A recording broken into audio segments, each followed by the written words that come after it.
आज बुशरा बीबी को डयाला जेल से उस पर रिहा कर दिया गया, क्या कहेंगे? मुस्बत डेवलपमेंट है, क्योंकि मैं मुनासिब नहीं समझता कि पाकिस्तान तहरीक इंसाफ की या किसी भी और सियासी जमात से मुंसलिक जो खवातीन और बच्चे हैं वो ये सियासी चपलश का निशाना बने। बुशरा बीबी को जिन मुकदमात में गिरफ्तार किया गया था वो सारों में या तो जमानत हो चुकी है या कोई ऐसा मुकदमा बाकी नहीं है जिसमें उनकी गिरफ्तारी दरकार हो।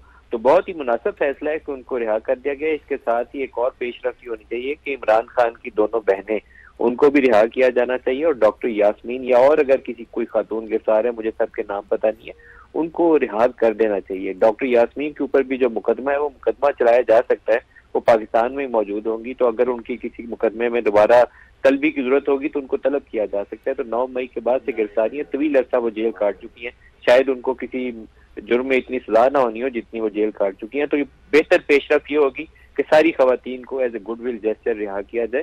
सियासी माहौल के अंदर उससे बेहतरी आएगी। ये जो तनाव और बेचैनी है, सड़कों पर रोज एहतजाज की कॉल दी जाती है, हो सकता है हम उसमें आइंदा आने वाले दिनों में कुछ बेहतर पेशरफ्त होते देखें अगर इस तरह की डेवलपमेंट्स होती रहें।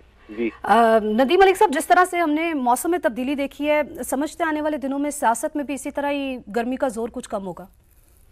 उम्मीद कम है, अभी ज्यादा उम्मीद नहीं है मुझे, क्योंकि अभी इमरान खान जो एक उनका सेंट्रल एक थॉर्नी इशू है जिसके ऊपर वो पाकिस्तान तहरीक इंसाफ पेशरफ्त चाहती है। लेकिन इमरान के केस में भी आज एक डेवलपमेंट ये है कि इन्होंने मुलाकातों पर पाबंदी लगाई हुई थी, तो एक जज साहब ने आज उन्हें 3 बजे अदालत में पेश करने का हुक्म दिया कि यहीं पे मुलाकात करवाई जाए। तो अभी उसके ऊपर एक फॉलो अप आ रहा है कि शायद जेल के अंदर ही मुलाकात करवाई जाएगी। सलमान नकम राजा और पाकिस्तान तहरीक इंसाफ से वाबस्ता बाकी जो वकला हैं वो जाएंगे और जेल में मुलाकात करेंगे।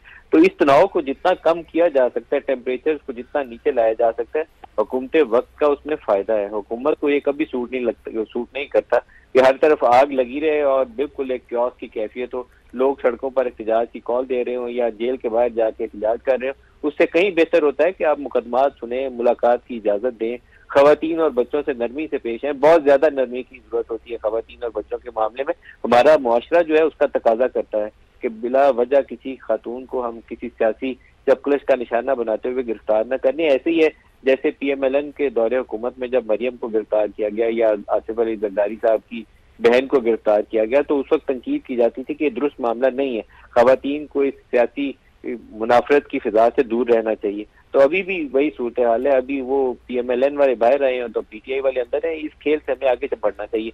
पाकिस्तान को बेहतरी के साथ अगर तरक्की करते हुए, पाकिस्तान को दुनिया के साथ चलते हुए आगे बढ़ना है, तो इस तरह के हमें मुखास मानना माहौल से बाहर निकलना पड़ेगा। नदीम मलिक साहब, चूंकि PTI के लिए ये एक अच्छी डेवलपमेंट है, इसके बाद तहरीक इंसाफ का सियासी मुस्तकबिल क्या देख रहे हैं? मुश्किलात में कमी होती हुई दिखाई दे रही है आपको? नहीं ना, कोई कमी नहीं नजर आती।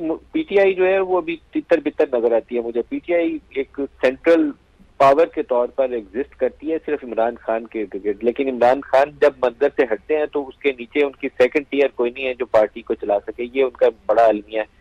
और पार्टी के अंदर ग्रुप्स बहुत हैं, सारे एक दूसरे को मिसट्रस्ट करते हैं। 10 बंदे बाकी 10 बंदों के ऊपर इल्जाम लगाते हैं कि वो एस्टेब्लिशमेंट से मिले हुए हैं, वो वाले 10 बंदे पहले 10 बंदों पे इल्जाम लगाते हैं कि ये एस्टेब्लिशमेंट से मिले हुए हैं। तो एस्टेब्लिशमेंट से मिलने में हद कोई नहीं है, लेकिन जो अपनी सियासत है वो एक रख रखाव के साथ आगे बढ़ाए तो वो उनके लिए बेहतर होगा। मुझे लगता नहीं है कि इमरान खान अगर ड्राइविंग सीट से जरा भी पीछे हटते हैं, जैसे 20 दिन उनकी मुलाकातों पर पाबंदी थी, तो इनका तो एहतजाज का भी नहीं समझ नहीं आती कि एहतजाज कब करना है, मुलाकात में कब बैठना है और कब नहीं बैठना। इसमें एक कमजोरी जो है वो इमरान खान की सियासत की है कि उन्होंने फैसला साजी का तमाम अमल अपने हाथ में रखा है। जो सेकंड टियर है पार्टी की वो इतनी मजबूत नहीं है कि खुद से सियासी फैसले कर सके। असेंबली के इजलास में जाना या नहीं जाना, पार्लिमानी कमेटी में बैठना या नहीं बैठना, वो इन चीजों में भी फैसला करने में आजाद नहीं है। तो ये मामला है एक PTI को बड़े सेटबैक की तरफ ले जा रहा है। ये अभी जो रिसेंट डेवलपमेंट हुई है उसमें उनकी ये कमजोरी खुलकर सामने आई है कि एज पार्टी वो फैसला साजी की अहलियत नहीं रखते। वो हर चीज के लिए, हर मामले के लिए, बाकी जमातों में भी ये चीज मौजूद है कि वो नवाज शरीफ की मर्जी के बगैर PMLN नहीं चलती या आसिफ अली जरदारी की मर्जी के बगैर पीपल्स पार्टी नहीं चलती, लेकिन उनकी सेकंड टियर बड़ी स्ट्रांग है। वो फैसला साजी की काफी हद तक सलाहियत रखते हैं। पाकिस्तान तहरीक इंसाफ में वो सलाहियत मौजूद नहीं है अभी। जी ठीक है। Senior anchor person Nadeem Malik साहब हमारे साथ मौजूद थे। नदीम मलिक साहब आपका बेहद। असलम खोखर ने हमें ज्वाइन किया। असलम, आपके पास क्या अपडेट्स हैं? जी बिल्कुल, आज जो साबिक खातून अव्वल हैं और बानी PTI की आलिया हैं बुशरा बीबी, उनको जो रिहा कर दिया गया है। और ये तुर्कस्तान 2 केस था जिसमें बुशरा बीबी की जो कल जो है वो हो गई थी जमानत उनको, उसके बाद जो है रोजगार जारी होने थे, लेकिन कल क्योंकि अदालती वक्त जो है वो खत्म हो गया था, रोजगार जारी नहीं हो सके थे, तो आज सुबह जो उनकी लीगल टीम है वो अदालत में पहुंची और वहां पे आज फिर भी उनको मुश्किलात का सामना करना पड़ा, क्योंकि 2 से 3 मरतबा जो रोजगार है वो बनाया गया था, उसमें कुछ गलतियां थी और इसके बाद स्पेशल जो सेंट्रल जज है उन्होंने अपने एलिमेंट से जो पर्चा का रिमांड था उस हवाले से बात की और फिर उसको शुरू कर दिया गया और बाद में जो है उनको जो है जारी कर दी गई रोजगार। और उसके बाद मिसाल जई जो है वो यहाँ से लेकर जो अदालती अमला है उसके साथ अडयाला जेल पहुंची थी और उसके बाद अडयाला जेल में जो है इस वक्त बुशरा बीबी को रिहा कर दिया गया। और जो मिसाल जई उनका ये कहना था कि वो बुशरा बीबी को अब गाला लेकर जाएंगी। इस हवाले से अगर मैं थोड़ा सा आपको बैकग्राउंड के हवाले से बताऊं तो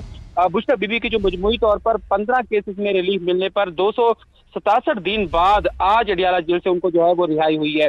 9 माह कैद के दौरान जो बुशरा बीबी की एक नैब एक FIA केस में जमानत हुई थी, फिर बुशरा बीबी को 9 मई के 12 जो केसेस थे उसमें अदालत ने डिस्चार्ज करने का फैसला किया था। एक खाबर मानिका की मुद्दत में केस जो है वो दर्ज हुआ था जिसमें बुशरा बीबी जो है वो बरी हुई थी। इसके साथ साथ बुशरा बीबी की 31 जनवरी को पहली दफा गिरफ्तारी जो है वो तोशाखाना केस में सजा के बाद हुई थी। 1 अप्रैल को बुशरा बीबी की जो सजा हाई कोर्ट से मुअत्तली के बाद जमानत मंजूर हुई। 3 फरवरी को इद्दत केस सजा की वजह से 1 अप्रैल तोशाखाना जो जमानत के बावजूद उनको रिहाई नहीं मिल सकी थी और जेल कैद के दौरान बुशरा बीबी की 9 मई के 12 केसेस में भी गिरफ्तारी डाली गई थी और इस दहशतगर्दी अदालत रावलपिंडी ने बुशरा बीबी को 9 मई के केसेस से डिस्चार्ज जो है वो कर दिया था। मैं आपको बताऊं कि 13 जुलाई को बुशरा बीबी को इद्दत केस में सेशन कोर्ट ने बरी कर दिया था। 13 जुलाई को ही तोशाखाना 2 केस में नैब ने बुशरा बीबी को जेल रिहाई के साथ ही जो है वो गिरफ्तार कर लिया था, उस पर गिरफ्तारी डाल दी गई थी और आखिरी ये जो तोशाखाना केस 2 था जिसमें कल हाई कोर्ट ने बुशरा बीबी की जो जमानत है वो मंजूर की थी और उन्हें रिहाई का ऑर्डर दिया था और आज जो है उस हवाले से रोबकार जारी किए गए थे। तो अभी जो बुशरा बीबी उनको रिहा कर दिया गया, वो अडयाला जेल से रवाना हो चुकी है। जी असलम, ये भी बताइए कि ये भी कंफर्म है कि बुशरा बीबी को बनीगाला ले जाया जा रहा है? जी, इस हवाले से जो विशाल यूसुफजई हैं जो उनकी वकील थी जो यहाँ से रोजगार लेके गई थी और उनकी तर्जमान भी पहले रही हैं, उनका ये कहना है कि वो बुशरा बीबी को जो है वो अडयाला बनीगाला जो है वो लेकर जाएंगे और उनका यही कहा जा रहा है। और अब अडयाला से ये जो है रवाना हो चुके हैं और उसके बाद वो बनीगाला की तरफ ही गए और उनका कहना भी यही है कि वो बनीगाला उन्हें लेकर जाएंगे। और इसके साथ साथ आज उनका क्योंकि मुशाल जो एडवोकेट है अब उन्होंने ये बात की तो आज वो वहां पे लेके अभी अडयाला जेल से रवाना हो गए हैं। जी ठीक है, आप साथ मौजूद रहिएगा। टीका, आप अपडेट कीजिए इस हवाले से। जी बिल्कुल, आज जब बुशरा बीबी की रिहाई से कबल मेरी बात हुई बैरिस्टर गौहर के और उसके साथ साथ उनके बाद भी बात हुई तो उनका ये कहना था कि हम बनीगाला ही लेके आ रहे हैं। तो हम अभी तक तो प्लान यही है कि बुशरा बीबी को रिहाई के बाद बनीगाला लाया जाएगा। तो हम उसके बाद उनका डेस्टिनेशन क्या होगी इस हवाले से पार्टी ने भी फैसला करना है और उनकी लीगल टीम ने करना है। अभी तक तमाम तक कोशिश है कि बुशरा बीबी बनीगाला में रहे क्योंकि उनके लीगल मैटर्स जो है वो यहाँ पे लीगल टीम ने उनसे मुलाकात करनी है और इस्लामाबाद पिंडी की कोर्ट्स में ही मुतल्लिका केसेस हैं और नैब से मुतल्लिक केसेस हैं तो यहीं पे उनको मिलना पड़ता है। इसके साथ साथ उन्होंने ये भी यकीन जाहिर किया था कि उम्मीद है कि रिहाई के फौरी बाद भी अब किसी और दूसरे केस में बुशरा बीबी को गिरफ्तार नहीं किया जाएगा और ना ही उनको अब दोबारा गिरफ्तारी उनकी मुमकिन नजर आ रही है। उनका ये कहना था कि बैरिस्टर गौहर चूंकि खुद वहां अडयाला की तरफ गए और इस्लामाबाद से और उनको रिहाई के हवाले से उनकी भी उसमें कोशिश शामिल है, उनकी लीगल टीम की भी कोशिश शामिल है। तो तोशाखाना 2 केस में उनका ये कहना था कि वकला ने भरपूर उनका दिफा किया और अभी रिहाई के बाद हम जो है वो कोशिश कर रहे हैं कि बनीगाला में ही रखें और अभी कुछ ही देर में बनीगाला में बुशरा बीबी को लेकर यहाँ टीम आएगी। उनके साथ चूंकि बुलेट प्रूफ गाड़ी है केपी गवर्नमेंट की, इसके साथ साथ पार्टी के कुछ लोग हैं जिसमें मिसाल यूसुफजई और दीगर पार्टी के लोग और लीगल टीम के लोग शामिल हैं। बनीगाला आएंगे और यकीनन उनकी रिहाई का यही इंतजाम किया जा रहा है।